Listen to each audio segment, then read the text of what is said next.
All right, let's talk about something powerful, maybe even a little strange. What if I told you the key to infinite focus is to embrace the one thing we're all taught to run from? Boredom. Yeah, that's right. We're going to talk about how to weaponize it. Just let that sink in for a second.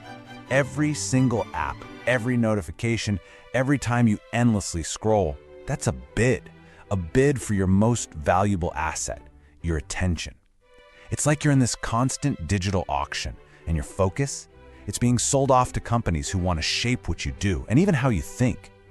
So I have to ask you, and it's a serious question, are you really in control of your own attention? I mean, do you decide where your focus goes, or does your phone decide for you? When you sit down to work, are you actually present? Or is your brain just kind of buzzing in the background, waiting for that next little hit of digital stimulation? This battle for control, that's what we're here to figure out. And you know, the reason this is so ridiculously hard is something called the dopamine economy. See, our brains haven't just been distracted, they've actually been rewired. All this tech has basically trained us to crave these constant, super easy hits of dopamine. You know the feeling, that little chemical reward you get from a new like, a quick funny video, or that buzz of a notification? So what happens is this creates this massive conflict inside our own heads. On one side, you've got all the high dopamine stuff, endless scrolling, notifications, it's all easy, it's fast, and boy is it addictive. And then on the other side, you have the low dopamine states. We're talking about silence, deep thinking, journaling, the quiet, sometimes kind of tough conditions that are absolutely essential for real problem solving and creativity. And here's the real kicker. Every single time we choose that easy dopamine hit from our phone, instead of sitting with the discomfort of silence, we're reinforcing a bad habit. We are, literally, training our minds to be allergic to the exact state we need to be in to do deep, meaningful work. Think about that. We're making ourselves allergic to focus. Okay, but what if we could just flip the script on all of this? What if that feeling of boredom, the very thing we're always running away from, is actually the key to getting our power back? It's time we stop seeing it as a weakness and start seeing it for what it is, our greatest strategic weapon. So, what exactly is weaponized boredom? Let's be clear, this has nothing to do with being lazy, not at all.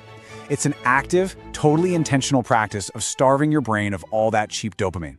It's about you consciously choosing silence, choosing boredom, so you can take back your attention and spend it on things that actually, truly matter. Now, this whole idea requires a pretty big mindset shift. I mean, we're taught from day one to see boredom as this problem, right? This empty void that has to be filled immediately with something, anything. But in reality, it's fertile ground. It's the quiet space where new ideas finally have a chance to connect, where you can actually hear your own thoughts for a change, and where real creativity gets started. Okay, so the theory sounds good, but how do we actually do this? Like, what are the steps? Well, that's what we're getting into now.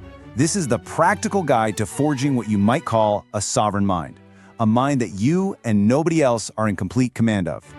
And look, it all starts small. You don't have to go on a week-long silent retreat. First, just embrace silence. Put your phone in another room and just sit for 5 minutes. That's it. It might feel like torture at first, I'm not gonna lie, but you're rebuilding a muscle. Next, try journaling.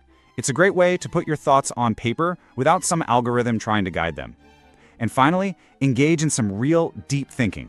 Pick one problem, just one, and think about it, and only it, for a block of time. No interruptions. And the prize for all this training? Oh, it's huge. This isn't just about getting more stuff done or being more productive. This is about mental freedom. It's about having the ability to point your focus wherever you want for as long as you want. And let me tell you, in the 21st century, that is a genuine superpower. So I'm going to leave you with this really powerful, kind of provocative thought. If you can't sit in a silent room for 10 minutes, you are a slave. Whoa, it's a real challenge, isn't it? It forces us to ask, are we in control or are we just slaves to our devices? By weaponizing boredom, you're not just fighting off distractions, you're fighting for your own freedom. So the real question is, are you ready to go out and reclaim it?